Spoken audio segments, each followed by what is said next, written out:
जय जय रघुवीर समर्थ. दशक 9 समास 8 देहांत निरूपण. श्री गुरुभ्यो नमः.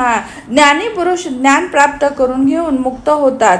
ही गोष्ट आम्हाला पटली, पण बद्धाला जन्म कसा येतो हा आमचा प्रश्न आहे. अंतसमयी बद्ध असला तरी जन्म का घेतो? बद्ध मृत्यू पावल्यानंतर तेथे काहीच उरत नाही.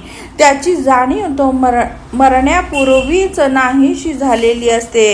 याच्या प्रश्नावर वक्ता म्हणतात, त्याचे उत्तर ऐका. दुसरीकडे लक्ष देऊ नका. माणूस मरतो म्हणजे त्याच्यातील पंचप्राण आपली जागा सोडतात, होय ना? मग त्याची सूक्ष्म वासना प्राणरूप असल्याने प्राणदेह सोडताना वासना रहित बाहेर पडतो. ही वासना वायू बरोबर बाहेर गेल्यानंतर काही काळ वायू रूपाने असते. त्यानंतर आपल्या इच्छेनुसार जन्म घेते. ही गोष्ट खालीलप्रमाणे सिद्ध करून दाखवित आहोत. काही प्राणी खरोखरच मरून गेल्यानंतरही त्यांच्यात पुन्हा जीव येतो. ही गोष्ट आपण ऐकतोच ना. जीव पुन्हा देहामध्ये बळजबरीने घातल्यामुळे त्यांचे हातपाय फुगतात हा अनुभव सुद्धा येतो म्हणे. अथवा सर्प चावून मृत्यू झाल्यानंतर 3 दिवस उलटून गेल्यावरही वैद्यांनी त्याला जिवंत केलेली उदाहरणे आहेत. तेव्हा वासना परत येते ना.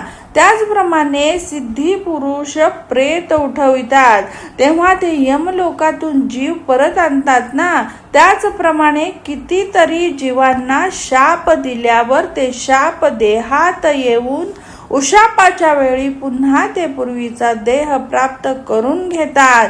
काही कारणास्तव ज्ञानी पुरुष स्वेच्छेने अनेक जन्म घेतात आणि काही सिद्ध पुरुष दुसऱ्या मृत शरीरात प्रवेश करून पुन्हा आपल्या देहात येतात. अशा तऱ्हेने अनेक लोक शरीर सोडून जातील, पुन्हा त्याच किंवा दुसऱ्या देहात प्रवेश करतात. यावरून मृत्यू समयी वासना मिश्रित प्राणदेह सोडून जातो. काही काळ बाहेर राहतो, पुन्हा कुठल्या तरी शरीरात प्रवेश करतो. हे प्रमाणित झाले. आता फुंकल्यामुळे वारा गेल्याने तेथेच मारुतीने जन्म घेतला म्हणे. त्याच सारख्या वायुरूपाने असलेल्या वासनेला जन्म आहे.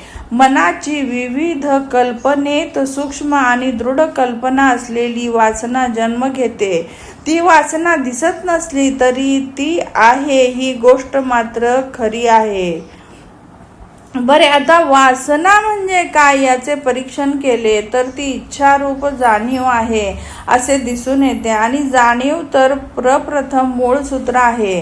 ते कारण रूपाने मूळ मायेमध्ये मिसळले आहे. अर्थात ज्ञान कारण रूपाने ब्रह्मांडात व कार्यरूपाने पिंडातही वास केले आहे. ही गोष्ट लगेच लक्षात येण्यासारखी नसली तरीही वायू रूपाने जाणीव ही सूक्ष्म रूपाने असते.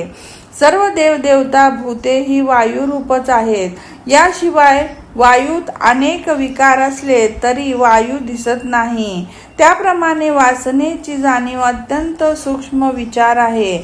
वायूमध्ये पंचभूते त्रिगुण मिसळले असून स्थूलपणे लक्षात येत नाहीत, म्हणून त्यांना खोटे म्हणता येईल का? सहज वारा सुटला तर सुवास कुवास कळून येतो. माणूस उकाड्याने हैराण झाला असताना वाऱ्यामुळे गार वाटून शांत वाटते. वाऱ्यामुळे ढग चलन पावतात. वाऱ्यामुळे नक्षत्रांना गती मिळते. एवढेच नव्हे तर सृष्टीतील सर्व चलनाला वाराच कारणीभूत आहे. त्याशिवाय देवदेवता आणि भूते वायुरूपाने एकदम अंगात येतात. प्रयोग केल्याने भूत जागृत होतात आणि देवता अंगात येऊन भाकीत केल्याने ब्रह्मसंबंध निघून जातात. पुरून ठेवलेले धन सापडते आणि कित्येक संकटाचे निवारण होते. वारा वेगळा होऊन बोलत नसला तरी शरीरात शिरून शरीरास हलवतो. कित्येक प्राणी द्वेषामुळे तेथल्या तेथेच जन्माला आलेली कितीतरी उदाहरणे आहेत. वायूमुळे विकाराचा विस्तार जाणता येत नाही. चराचराची सर्व स्थिती गती वायूमुळेच आहे. स्तब्ध वायू सृष्टी धारणा करतो तर चंचल वायू सृष्टीचे कार्य करतो ही गोष्ट नीट समजत नसेल तर विचार करा म्हणजे समजेल. वायू एकच असून तो अथपासून इतिपर्यंत सर्व काम करतो. वायूशिवाय कर्तृत्व कोठे आहे हे आम्हा शहाण्यांनी दाखवून द्यावे. आता मूळ माया जाणीव रूप असून जगातील जाणीव त्या मूळ स्थानाला जाते. अशी ही जाणीव काही ठिकाणी प्रकट तर काही ठिकाणी गुप्त असते. पाणी जसे वर फवारा रूपाने येते किंवा आटते आणि पुन्हा जमिनीवर प्रवाह रूपाने वाहते, त्याप्रमाणे वायूमध्ये जाणीव असते. ते केव्हाही प्रगट गुप्त होते आणि काही ठिकाणी नुसता वाराच म्हणून वाहतो. वायूच्या विकारी स्वभावाचे वर्णन ते काय करावे. दुष्ट वायू अंगावरून गेला की हातपाय सुकतात. वाईट वाऱ्याने हाती आलेले पीक वाळून जाते. त्याप्रमाणे असंख्य रोगांचे वारे जगाला पिडतात.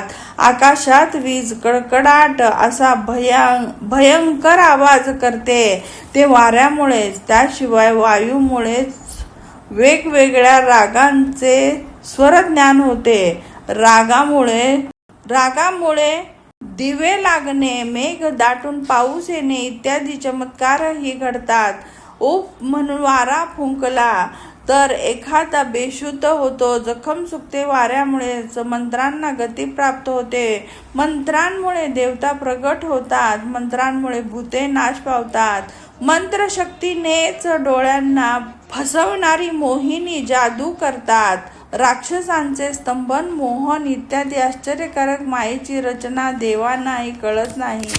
या विद्येमुळे चांगल्या वेडा आणि वेड्याला शहाणा करतात. असे कितीतरी विकार काय म्हणून सांगावे. मंत्रांमध्ये